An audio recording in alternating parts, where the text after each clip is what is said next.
ঠাম্মিকে নিয়ে তো একেবারে মানে ঠাম্মি আর ভাই ভালো বন্ধু। তোমার তো কোনো কিছুই ঠাম্মি আর ভাই ভালো বন্ধু বন্ধু ইন দ্য সেন্স মানে সব দিক থেকে দেখে শুনে সব দিক থেকে আই ফিল ভেরি জেলাস। না না, আমি তো বুটিকে ভালোবাসি, কিন্তু দুশ্চিন্তা হয় আজকাল খুব, কারণ ও না বলে কই পালিয়ে যায় বাড়ি থেকে। আমার ঠাম্মি ঘাড় ধরে আমার বিয়েটা দিয়ে যায়। হ্যাঁ মা, মেয়ে মানুষ বিদায় করে দিতে পারে। 20 বছরেও কোনো বদল নেই, মেয়ে মানুষ বিয়ে দিতেই হবে।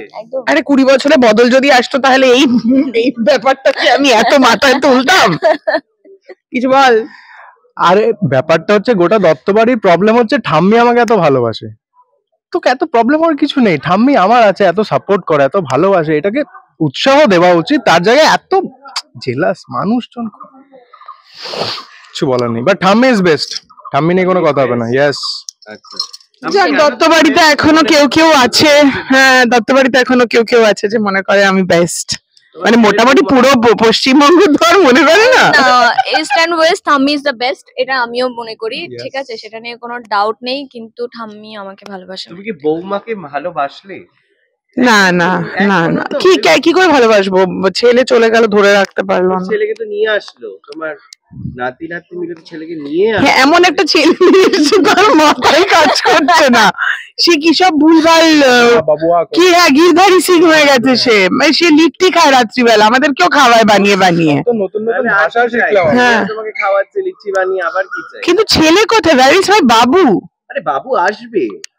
কবে কবে হবে? সময় হবে, হলেই হয়ে যাবে। কবে আসবে? ভুলে যাচ্ছ তুমি বাবু। তুমি বাবুকে তো এবার কে জেলাস? এবার কে জেলাস হচ্ছে? এবার যখন সত্যিকারের বাবুটা চলে আসবে আর বাবুর কোনো ভ্যালু থাকবে না, বুঝেছিস?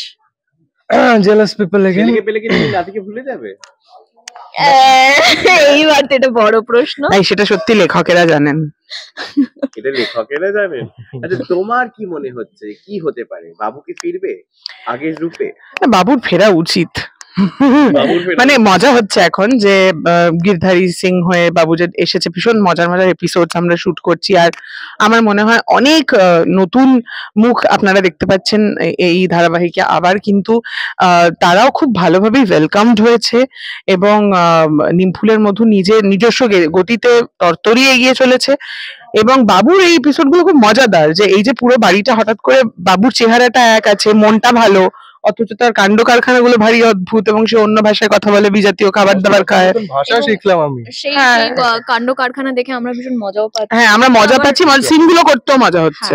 তো আমার মনে হয় যে সেই দিকটা সব ঠিকই আছে, কিন্তু এটাই বেশি দিন তো নিশ্চয়ই হবে না, মানে বাবুকে তো, বাবু হ্যাজ টু কাম ব্যাক। আমি তো বাবুর মা, এন্ড অফ দ্য ডে। ও বাবা, বাবুর মা। তুমি কি জানো তোমার ঠাম্মা কি করেছে, কি করে জ্বালিয়েছে তোমার মাকে? আরে আমি জানবো না তো কে জানবে? সবই তো জানি। ও তো মায়ের উকিল। হ্যাঁ, ও তো মায়ের উকিল। কাউকে তো থাকতেই হবে, বাবা এখন নেই তো কাউকে তো দায়িত্ব নিতেই হবে মায়ের, না? তো ও কর্নার মতোই হলো পুরোপুরি, এক ফোঁটা তোমার মতো কিচ্ছু পেলো না। না না, আমার মতন কেন পায়নি?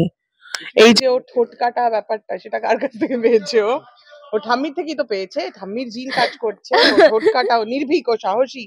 আমি তো সাহসী ছিলাম। হ্যাঁ, একদম এখনো। দজ্জাল না হলে কেউ একা একা লোকের ডেরায় ঢুকে গিয়ে ওই সমস্ত কাণ্ড করতে পারে? কার কাছ থেকে পেয়েছিস? একদম ঠাম্মির কাছ থেকে পেয়েছি। হলো? হ্যাঁ, তো ভাই বোনের সম্পর্ক ঠিকঠাক হলো? বন্ধুত্ব হয়েছে? আমরা বন্ধুই ছিলাম, অনেস্টলি আমরা বন্ধুই ছিলাম। আমি ওকে যথেষ্ট ভালোবাসি, কিন্তু ও যে কাণ্ড কারখানাগুলো করে এবং মায়ের সাথে যেভাবে কথাবার্তা বলে, সেটা আমার একদম মোটেই পছন্দ নয়। তো অ্যাজ আ মানে কি বলবো, গাইডার, আমি ওকে গাইড করার চেষ্টা করি। সেখান থেকে দাঁড়িয়ে আমার ওকে যতটা শাসন করা দরকার আমি করি। তাও দিদি লাভস মি। হ্যাঁ, শাসন। ভাই কি বাসে? হ্যাঁ, মাঝে মাঝে একটু হয়ে যায়, বাট মাঝে মাঝে সারা রাত। আমিও জানতাম না, ভালো লাগলো শুনে। মাঝে মাঝে হয়ে যায়। আচ্ছা, হয়ে যায়। ছেলেদের বউ আসলেই প্রেম বেরোয়, তাছাড়া খুব একটা বেরোয় না। প্রেম তো আবার নাতি তো আবার প্রেম করছে। হ্যাঁ, প্রেম করছে, আবার সেটা আবার লুকোয় না, ঠাম্মি সব জানে।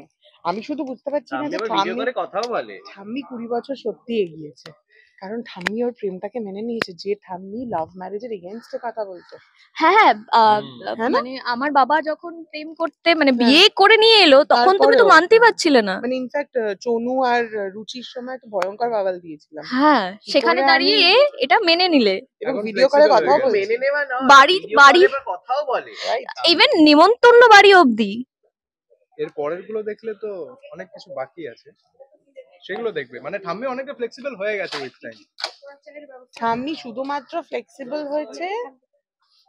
হ্যালো, আরেকজন এসে গেছে। হাই এই যে তোমার কোন নাতি পছন্দ সবচাইতে এই দুজনে? এই যে নাতি বলিস তার মানে আমাকে দিদা বানাতে, এই ব্যাপারটাই আমার পছন্দ না। কেন দিদা হতে অসুবিধা কথা? না একদিন না একদিন তো হবে কেন? নাকি? যখন যৌবন তো হবো একদিন না তখন একদিন হবো। যাবেই। দিদা স্যার গুড, দিদা না, স্যার আমার- কুল। না আমার এখন ইচ্ছা করছে না, কি আশ্চর্য, দুটো পয়সা পাই বলে করছি না, হলে কি আর দিদা হতাম, তুই করতিস? না বাট দিদা স্যার কুল আদারওয়াইজ। আচ্ছা ঠিক আছে, কুল দিদাকে জিজ্ঞেস করো। আমার ব্যাপার হচ্ছে হ্যাঁ? তো সামনে দেখো হোয়াইট স্ট্র্যান্ড আছে। এই ওটা আবার অরিজিনাল ওজি। অরিজিতার অরিজিনাল, রিয়েলি ইয়েস। এইটা আমি মানে এখন আর আমি ওটাকে রং টং কিছু করছি না, এমনি রেখে ন্যাচারাল দিয়েছি। অ্যাক্টর, তাই লুকটাও ন্যাচারাল। Born actor. আর তুমি কেমন একটু বলো কিছু, এটা কি বন্ধুত্ব হয়েছে সব অফ স্ক্রিন ভাই নে। বোনেদের? বাবা বাবা, হ্যাঁ এখন সবে শুরু হয়েছে, আমরা 2 সপ্তাহ হলো একসঙ্গে কাজ করছি। ওর সাথে আগে আমার পরিচিতি ছিল, ওর সাথেই আমি তো ওর সাথে কাজ করেছি। ও কাজ করেছে, আমিও কাজ করেছি টুকটাক আর কি। সেই তো- সেই কাজটা আমি ওকে খুবই ভালোবাসতাম। এই কাজটা ভালোবাসিস না? খুবই মানে খুব না ওইটা তো খুব ভালোবাসতাম। ওটাতে খুব ভালোবাসে, এটাতে তো কম। এটা আর একটু কম। দ্বিতীয় বাবু- কথা বাবু হচ্ছে ছেলে। এখানে এখানে বাবু পাওয়া গেছে না। আর এখানে আমি চলে এসেছি। হ্যাঁ, আর ললিতা তো সবাইকে ভালোবাসে। আর এবার যদি আর একটাও কথা বলি আমাকে কান প্রচন্ড ধরে মারধর নিয়ে করবে, যাবে। ভীষণ মারধর ও, করবে। আচ্ছা আচ্ছা, এবার এখানে শেষ করো প্লিজ। হ্যাঁ শেষ করছি। আর এই যে নতুন জেনারেশন নিয়ে, বাবা দুখানা মাইক, নতুন জেনারেশন নিয়ে আমরা চালিয়ে যাচ্ছি নীলফুলের মধু। আপনারা যেভাবে সঙ্গে ছিলেন সেভাবে সঙ্গে থাকবেন, আরো বেশি বেশি সঙ্গে হ্যাঁ ওদের মুখে হাসি ফোটাবেন, এবং সেটা যেন আমরা টিআরপি লিস্টেও দেখতে পাই। Thank you.